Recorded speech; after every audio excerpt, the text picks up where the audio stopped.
bara notum þessa aðferð. Já. Næst förum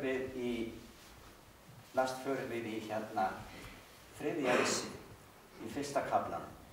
Þar segir, sæll sá les þessi spádómsorð. Vitið hvað sæll þýðir? Það þýðir að vera glaður, að vera hamingjusamur. Og Guð segir, þetta boðskapur frá Guði föður og drottni Jesú Kristi. Þessir aðilar Guðdómsins fullviss okkur að við munum verða sæl eða hamingjusöm við það að lesa, að læra, að kynna okkur þennan boðskap. Svo segir, og þeir sem heyra og þeir sem varðveita það, því að tíminn í nánd. Þetta alvöruna boðskapur, þetta mjög alvarlegur boðskapur, þrunginn mikilvægi vegna þess að þetta hefur með okkar tíma að gera, segja okkur hvað muni gerast og það verður endir bundinn á lífið hér á jörðinni eins og við þekkjum það í dag. Og þið sjáu það fréttum bara fjölmiðla. Það eitthvað það að gerast í mannheimi að margir trúaðir og trúlausir eru farnir að komast að þeirri niðurstöðu. Þetta getur ekki endað með öðru en að heimurinn farist. Sjálfur segir Guð í þessari opinberun. Það verður bundinn endir á líf hér á jörðinni. Áður og langt líður. Við þurfum ekkert að óttast það. Því að hann kemur, drottinn kemur til að sækja sitt fólk. Og ef einhver á meðal kristina efast það sem ég að segja, að þá minni ég bara á þá trúarjátningu sem að flestir, ef ekki allir kristnir menn og konur á Íslandi hafa tileinkað sér í trúarjátningu þess trúfélags sem fjölmennust hér á Íslandi í dag. Að hann, Jesús Kristur, mun koma aftur að dæma limendur og dauða. Hvernig í óskopunum geta þá menn sagt að þegar að ástvinir okkar eru bornir til grafar, að þeir séu nú komnir til heimis, þeir séu núna hjá Guði, eða nú séu þeir bráðlefandi einhver staðar. Þegar að Biblían, og þetta förum við nánar út í námskeiðinu efni og opinberun á bókarinnar, því þar af nóg að taka varðandi líf og dauða og eilíft líf. Svo ég hvet ykkur vinir að kynna ykkur þetta.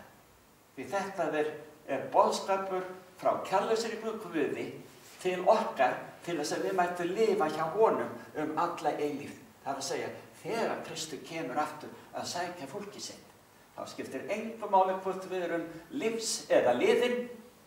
Hann mun reisa upp dána og endurskapa þá sem lifandi. Öll munum við fara upp í himininn til Guðs, til hans himneska Guðs eilífðar, eða Guðs ríkis, eilífðar ríkis. Því að þar viljum við vera að eilífu. En svo takið bara eftir, sæll sá sem les þessi spádómsorð og sem heyrir þau, tekur mark á þeim og varðveitir. Svo við höldum áfram og förum að kynna okkur það sem að opinberunarbókin hefur að segja ásamt mörgum þeim öðrum textum sem að við ætlum að skoða til þess að skilja betur allt það sem í opinberunarbókinni. Jesús var með lærisveinunum og þetta var skömmu áður en að hann var handtekinn og krossfestur. Þá var hann sat á Olífjallinu. Þeir voru rétt komnir út úr musterinu eða það sem að musterisgarðinum og lærisveinarnir að dást af þessu risastóru heljar miklu steinum sem veggirnir voru hlaðnir úr. 5 tonn, 10 tonn, 20 tonna steinar. Og þeir héldu að þetta algjörlega óvinnandi bygging. Mun varað alveg í það endalausa. En þá segir hann við lærisveinana, og þetta í byrjun af þessum 24. kaflanum hjá Mattheusi, að hér verður ekki skilin eftir steinni við steini. Og það höfum við séð í dag, að musterið ekki þarna lengur. Nema að þegar að við lesum í 3. versina, þeir eru komnir upp á Olífjalli, og þar sem hann sat á Olífjallinu, gengu lærisveinarnir til hans og spurðu hann einslega, Segð þú oss, hvenær verður þetta og hvert mun tákn komu þinnar og endaloka veraldar. Sko, þeir skildu, ef að musteri líður til lok, þá fer að styttast til endaloka og kannski boða það bara endalok heimsins.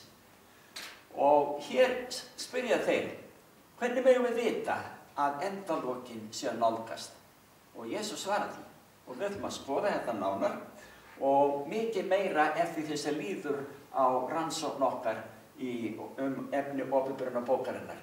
Nema í 4. versi í Mattheusi 24. kafla, þá svaraði Jesús þeim, varist að láta nokkurn leiða yfir í villu. Ég nefn hér staðan á ég les meira þarna, því að Åpenbarunarbókin, eitthvað það sem við höfum eftir að skoða mjög vel á komandi dögum, hefur svo mikið að fjalla það hvernig fólk afvegaleitt. Og hér Kristur að segja að við höfum ekki að láta leiða okkur í villu. Svo heldur hann áfram í 5. versinni hjá Mattheusi 24. Margir munu koma í mínu nafni og segja, ég Kristur. Og marga munu þeir leiða í villu.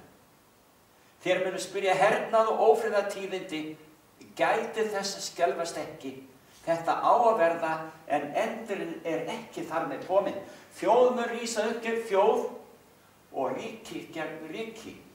Þá verður hungur og landskjálftar á ýmsum stöðum. Þetta að rætast, nema að menn segja að þetta hefur alltaf verið að gerast. Það alveg rétt, en þetta gerist í vaxandi mæli. Jarðskjálftarnir eru tíðari og stærri og meiri og styrjaldir verða meiri og verri. Og nú eru menn bara farnir að halda að það sé að brjótast út 3. heimsstyrjaldi.